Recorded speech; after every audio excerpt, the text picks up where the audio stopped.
Yo, you ready for mine, Tiff? Let's go! Never kept up with the latest. Never tried to be the greatest. But let's be honest, yes, we want this. Oh.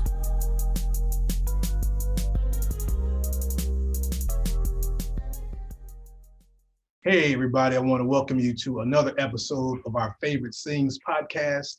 Tiff is not here today, but she will be back. I'm really excited. Guys, this is our last show of the season, and I have an amazing, award-winning guest that is going to be with us today. He has been so great and accommodating.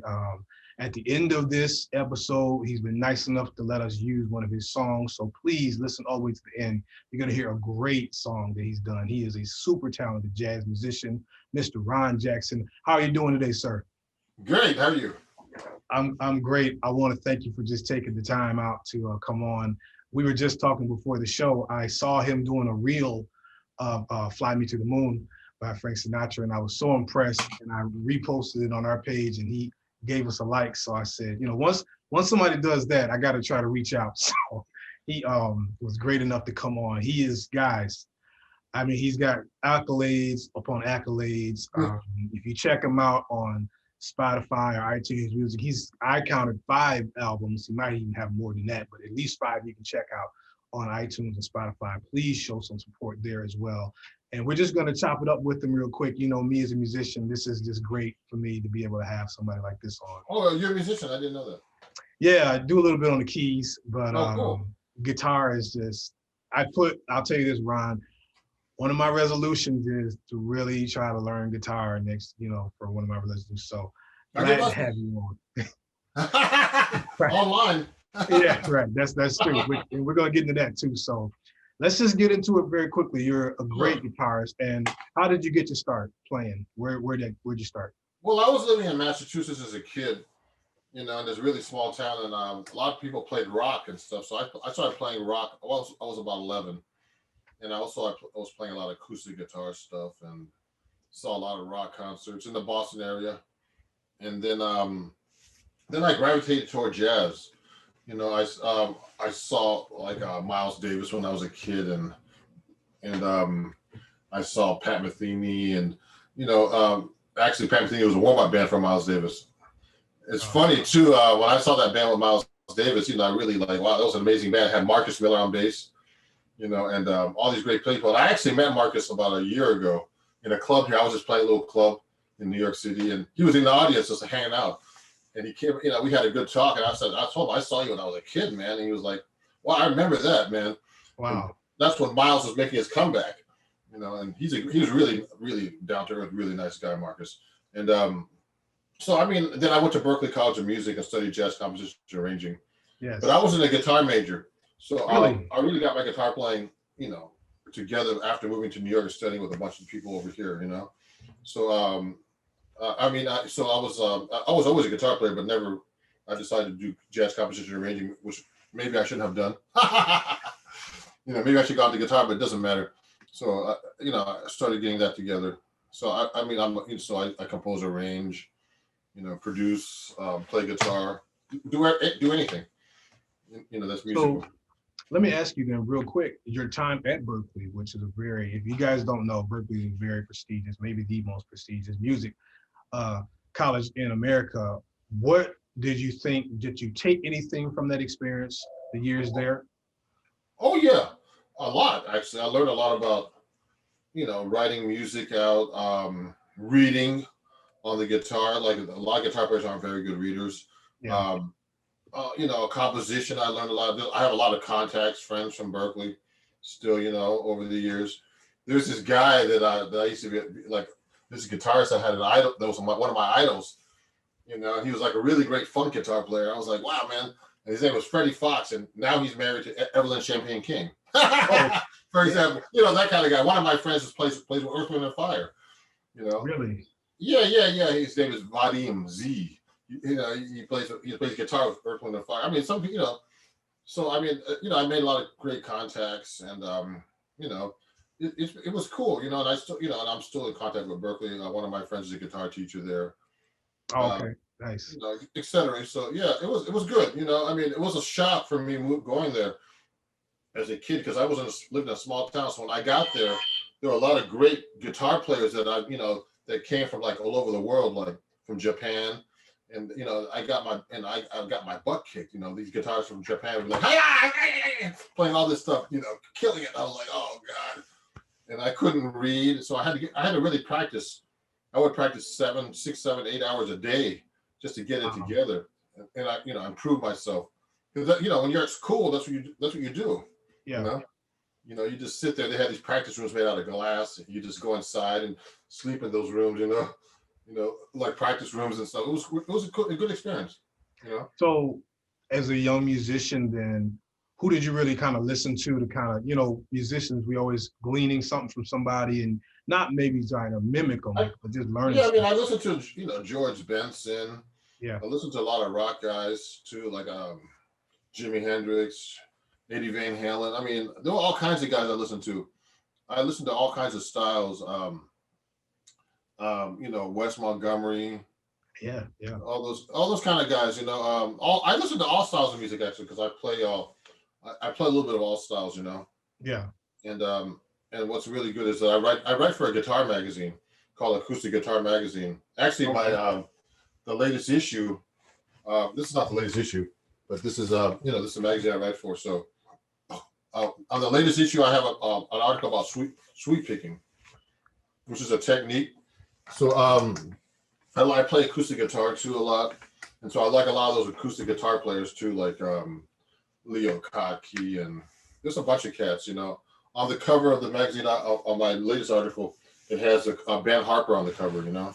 Yeah. You know, but so I like all styles of guitar playing, and I own all kinds of guitars. You know, solid bodies and 12 strings and classical guitars. But I play mainly 7-string guitar now. You know, right. So let's get into that. I still play 6-string, but I play 7-string now too. Yeah. So let me ask you about that. What is it about? What made you kind of gravitate? Because I don't see a lot of 7-string players. You know, just commercially. I'm sure a lot of guys do it. There's a lot of people in progressive rock. One of my favorite guitar players in progressive rock, these bands is called Animals as Leaders. I mean, they have a weird name, but there's this African American, he's Nigerian American guitar player named Tosin Abasi. He plays 8-string guitar, and a lot of those groups, like Joe Satriani, those kind of guys, they play 6-string and 7-string guitar.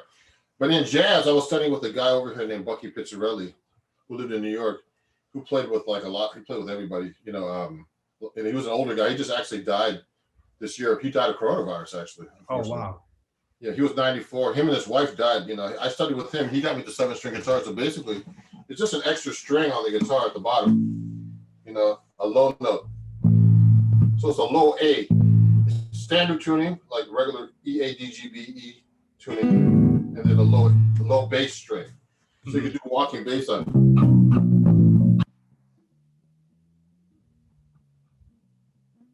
You get that low walking bass.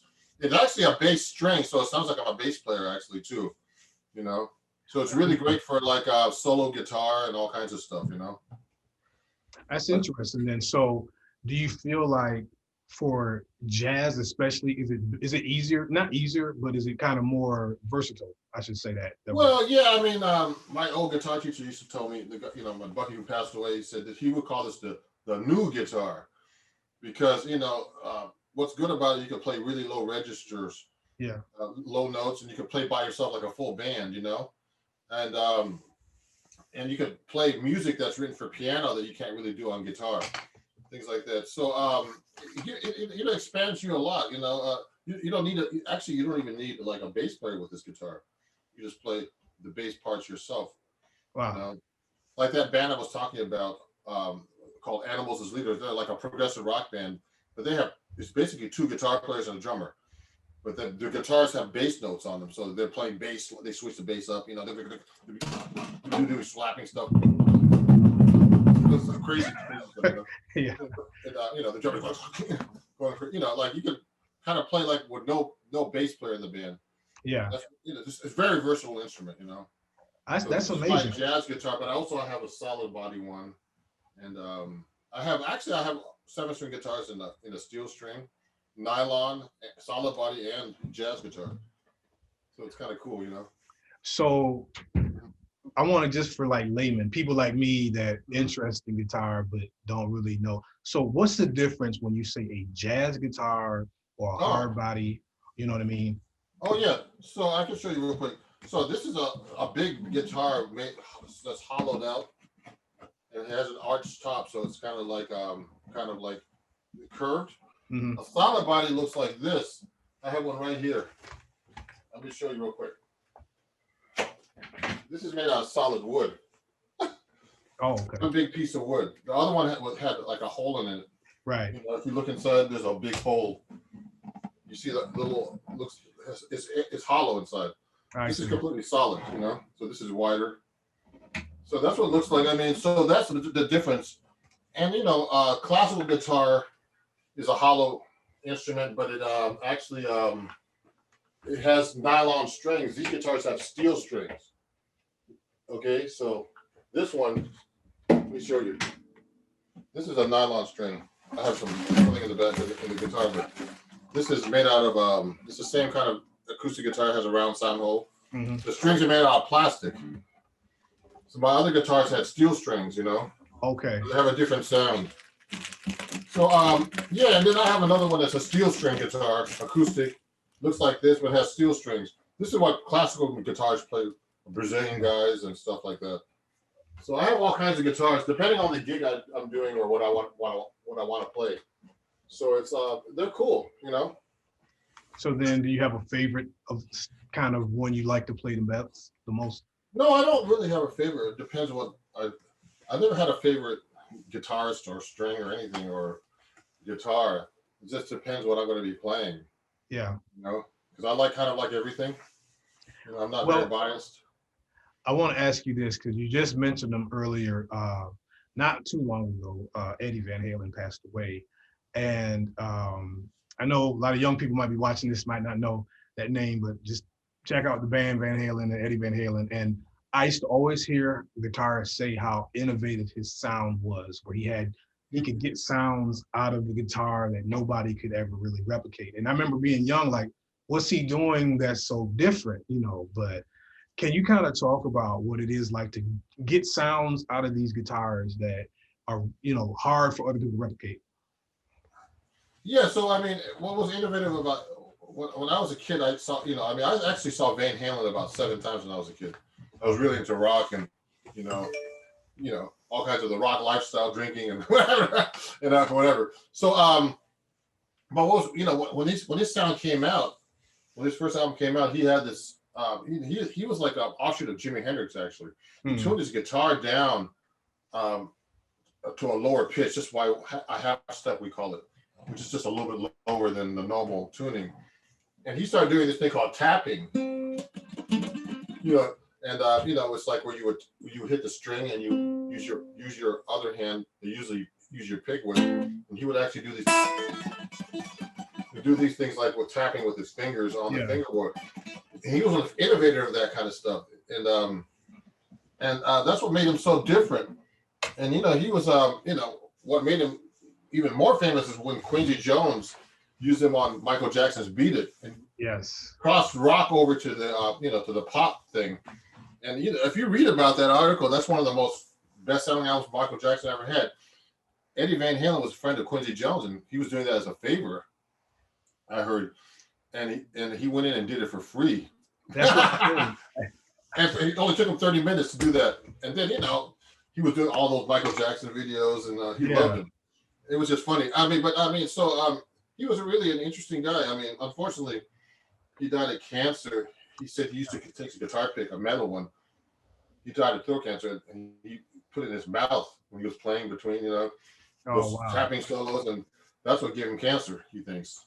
Wow, I didn't know that. He died. He had like prostate cancer, then he had throat cancer, and then, you know, he did everything he could to stay alive. But you know, it's kind of sad. But he was a great guitar player, you know, and he really but there's so many great guitar players with different styles, you know. So, in addition to playing, you also teach and you give lessons. And so, I don't want you to give away all the secrets and things like that, but what is something that you kind of address with beginner guitar players? Kind of the main thing, maybe the main mistake people make, or is there kind of a main overall thing you tell them? Well, okay, I'll give you a good example. When I teach students, I try to teach them like the most basic stuff, like learn how to play your scales, the correct fingering, learn how to sight read, things like that. Because a lot of guitar players don't know how to read. So, they need tablature, which is like this made up thing where you describe the strings or frets, on this grid on a piece of music, and but with tablature, there's a problem. You can't really know. You don't know what the timing is or nothing. So I try to teach. The most important thing about learning guitar is learning the basics, like any instrument. Like when you start playing trumpet, they start reading and they look at the music, they learn their fingerings, and after they have the basics. A lot of guitar players don't learn the basic stuff, so that's what I would say to guitar players. So if I'm working with a beginner, because I teach all levels, so if I'm working with a beginner, I try to make them learn the basics. I make them learn the specific fingerings. Once you learn all that kind of stuff on the guitar, the real, the chords, open string chords. Once you learn all that, then once you get better, you can break all the rules and do any kind of fingering you want. But if you don't have any bases, it's like anything actually. It's like when you learn how to drive a car. I always tell my students that they'll tell you there's rules of the road, but after you got your license, you can drive the way you want, as long as you don't get caught. Yeah. I mean, it's true though. I mean, people actually do that. You drive like maniacs, but they got their license. I think they got it. But it's the same rule. So I mean, learn your basics, like for any instrument, actually. Yeah. That's.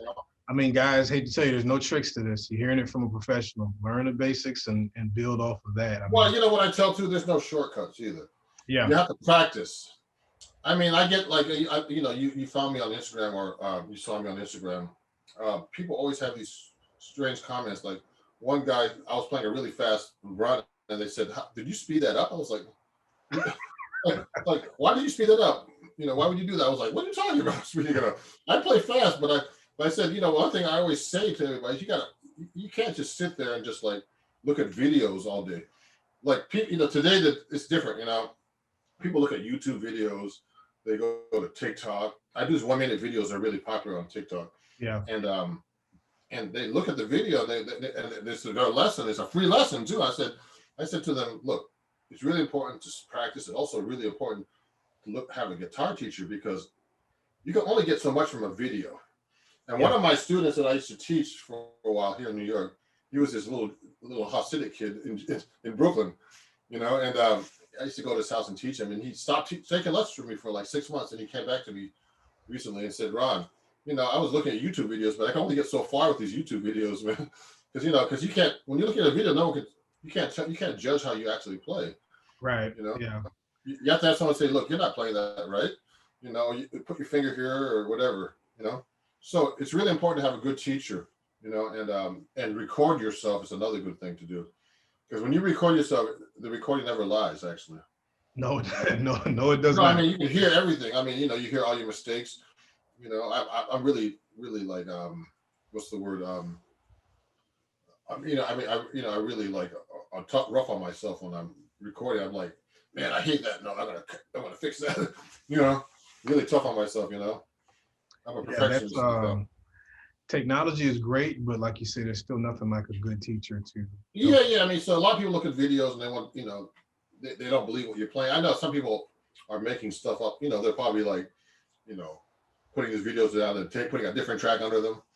When I put stuff on reels, I just record myself. It's hard to record video actually and the audio at the same time because you got to look good and play good.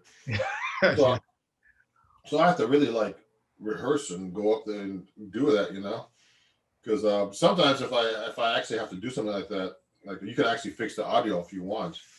A lot of pop bands do that anyway. Yeah. When you watch a live concert, if you actually watch a live concert and it sounds great because they fix the audio. Yeah, it's a lot of post-production stuff, the little tricks. Yeah, exactly. I mean, then if you go to like same concert, like whoever, like Rihanna, You know, you listen to her live, it's not going to be as good as her produced live thing. It's because it's live, you know. Right. Yeah. You listen to like someone recording it, like, you know, on their phone. It's not going to sound that good because it doesn't sound as good live actually. And, you know.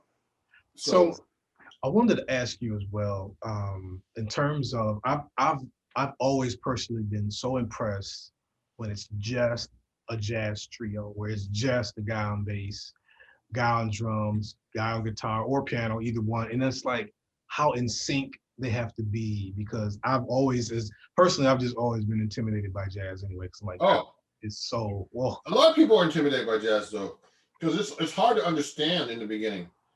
So when I started listening to jazz, I was like, wow, what is this stuff? You know, when I was at Berkeley, they told you, you know, the teachers tell you, you got to listen and practice, and listening actually, you know, makes you understand jazz more, you know. And then if you play, of course, so a lot of people don't understand jazz because they don't listen to it that much, you know. Yeah. And the improvisation is it's a language actually, the improvisation. So when I'm playing in a jazz trio, a lot of jazz musicians are kind of like, from their training, are in sync with each other anyway. So I can just go show up at a gig with guys I don't know, and just we'll call like the same kind of tunes that everybody plays, you know, jazz standards, you know, typical tunes that people play in the jazz band, and we could just count it off, go 1, 2, I'll play the melody, and, you know, we'll be playing like, they'll be asking, you know, people walk up to us, so guys, how long you been playing? You guys sound amazing. Oh, we just met. Wow. You know? That kind of stuff. Because, you know, we, you know, it's like, I don't know how you say it, it's the standard that jazz musicians, you know, are in sync like that, you know, where it's all basically like, we all learn the same kind of pedigree to learn how to play together like that, you know.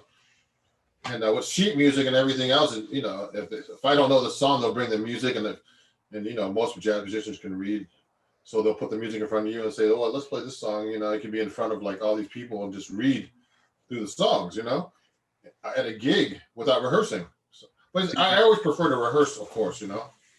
And that's the thing, you kind of talked about it earlier, like me, I started out playing classical piano, and then I remember my teacher telling my parents how my ear was getting so good that I was really cheating because I would just listen to her. And exactly. And I started playing in church, and I really just used my ear, and I got away from reading. And I hate that I did that, because, you know, later on in life, you know, guys like you that can just read, you know, they get jobs. Yeah, you know what? It's a good skill to be able to hear things, because, you know, that's what happened to me. I was in jazz band in high school, and I had a good ear.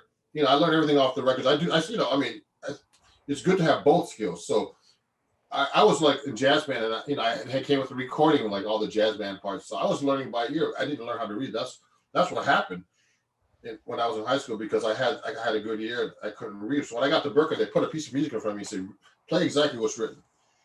I could read, but not really, because I would always read things that I heard before.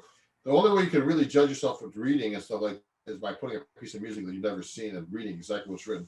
So you've got to separate the ear from the reading. They're two separate skills. And I know how to do both now, but when I was younger, I couldn't do that. I had to learn how to separate reading. So sometimes, you know, like you hear a song like Fly Me to the Moon. Yeah. You know what that sounds like. So what I do is, like, if you look at the music exactly the way it's written, you've got to read it exactly the way it's written. Don't read it the way you hear it. You know, you got to be able to separate that mentally. So that just takes practice. Reading's a skill, you know. There's a lot of great readers who can't hear, and, you know, and opposite, great hearers who can't read.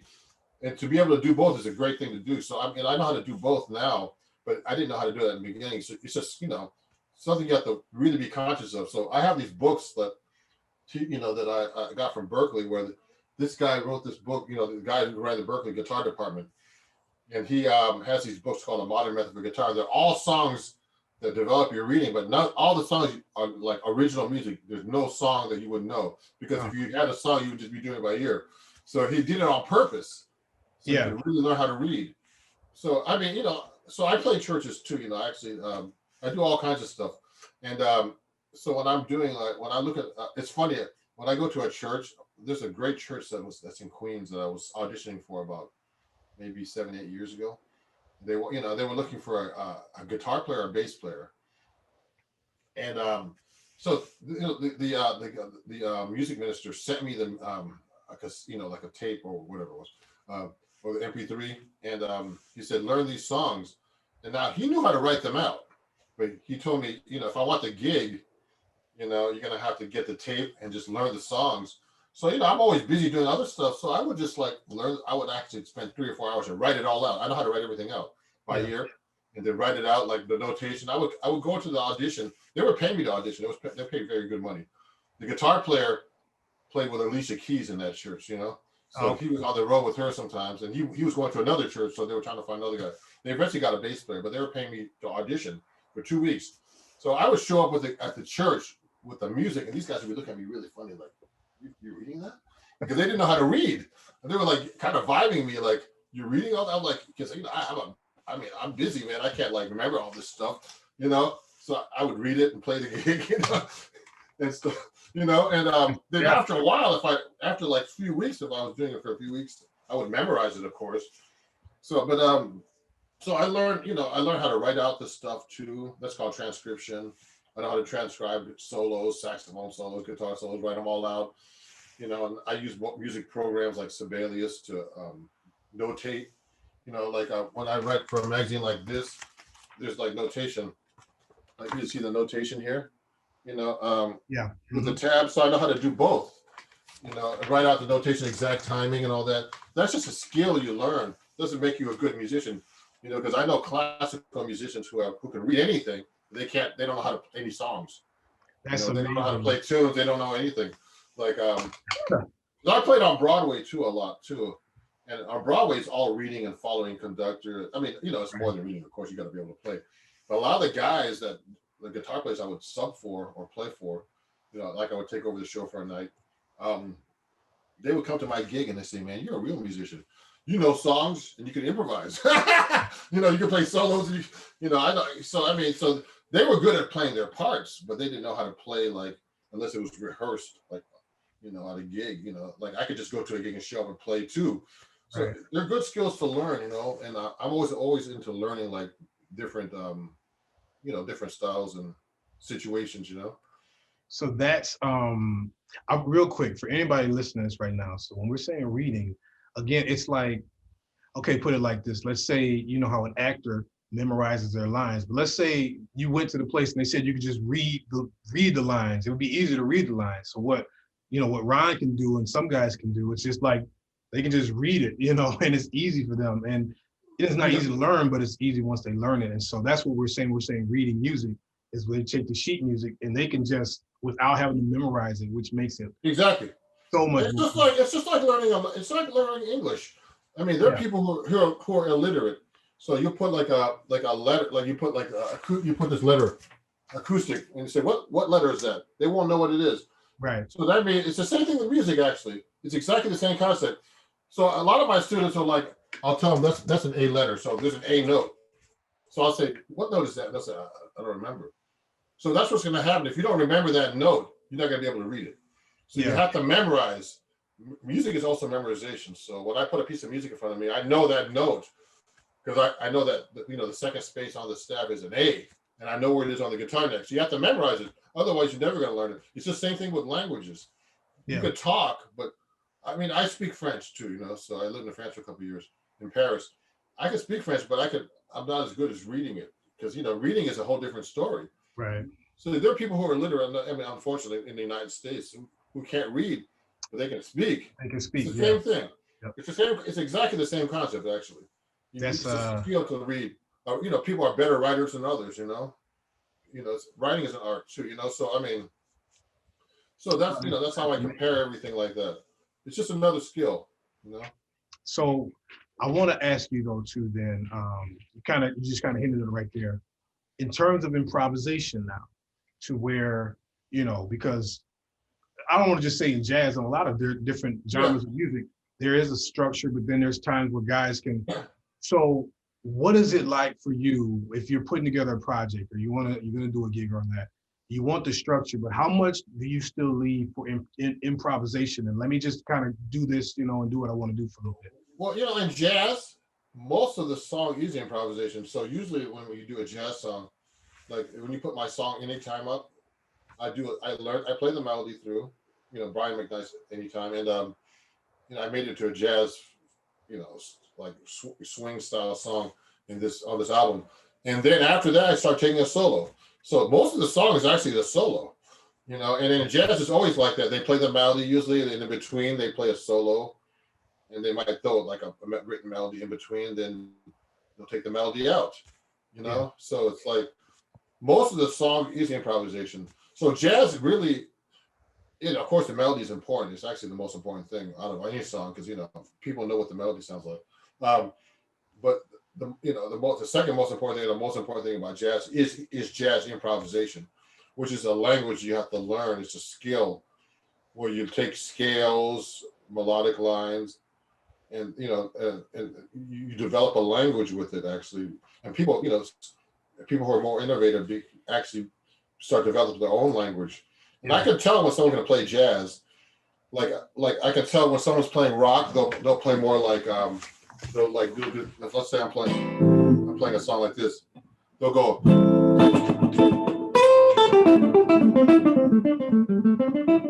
be playing like that, like more pentatonic. If it was a jazz guy, it would sound like.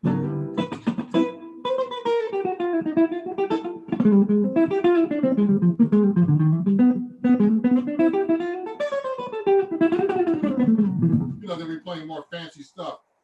That's more jazz language, but that's just it's not. I don't like discriminate, but I know the difference when someone's really playing jazz and someone's really playing like more like R&B or rock or blues based stuff because they don't know the jazz language. So it's just really a language, jazz. So that's why Joyce Benson, people like that, are he's a blues based guitar player, but he knows how to play jazz too. So George Benson will be going stuff going.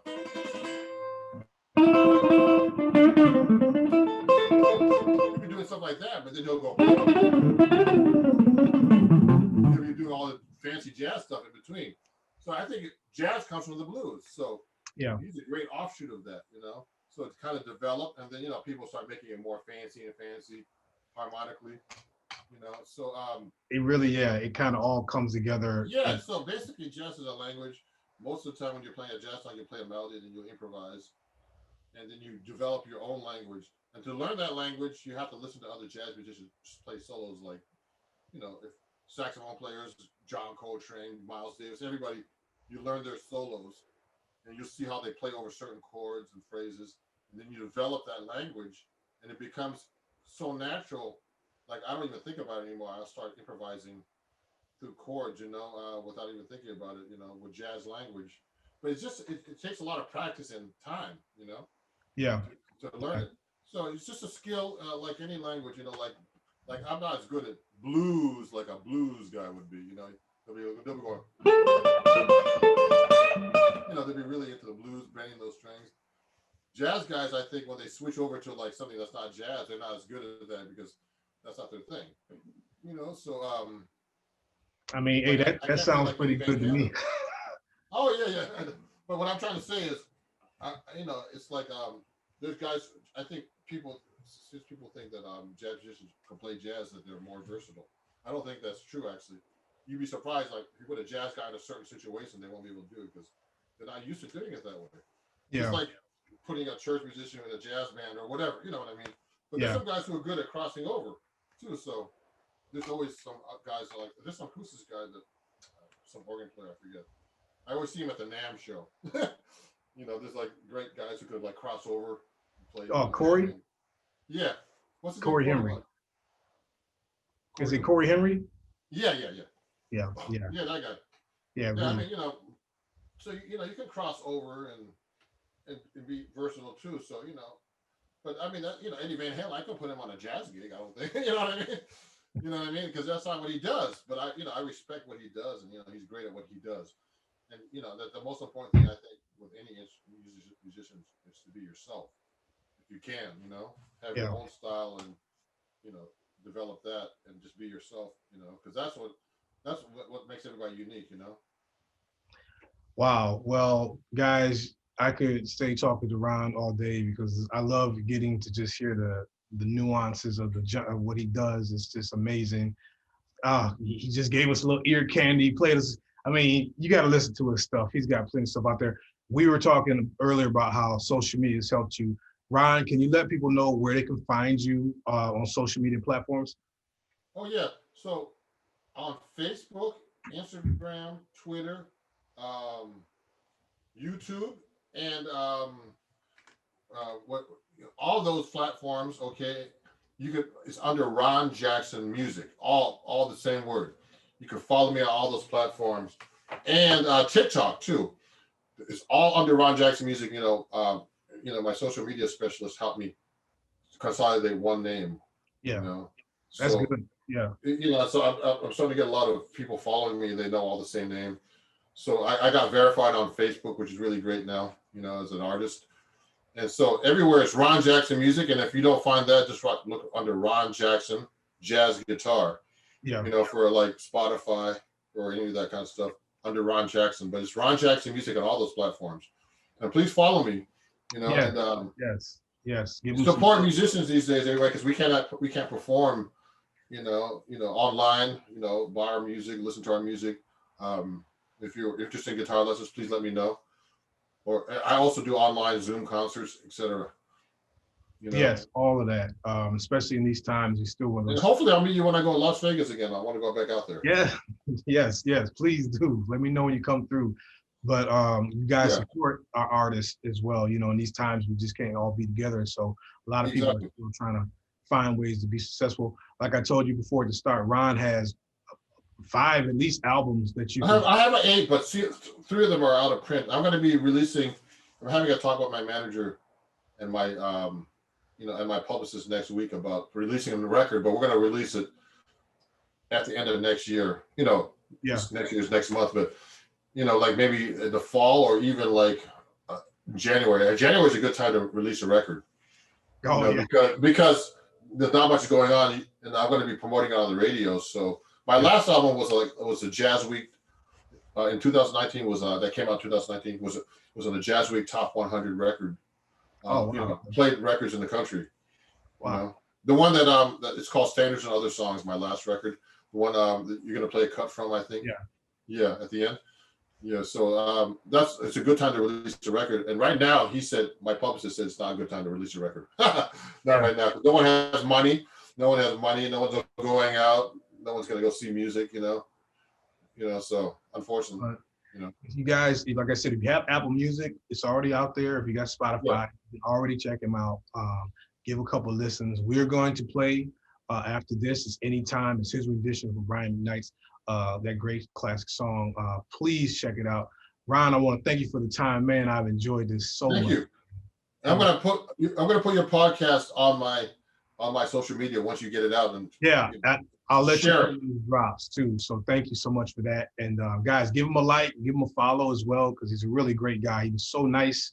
He gave me all the information I needed. I love when people are accommodating like that. So I appreciate the time. We will be back, you guys. We're coming back next year. We got some new things coming for the show. A couple of new surprises I don't want to tell you about yet, but I was so glad to get this last one in with you too. So Ron, have a great day. And man, looking forward to stuff for you. Yeah, we'll meet someday. Have a great one. Thank you. Right. This has been a production of the Mighty Sharp Network. Executive producer is Monty Mont. Watch the corners and always stay sharp.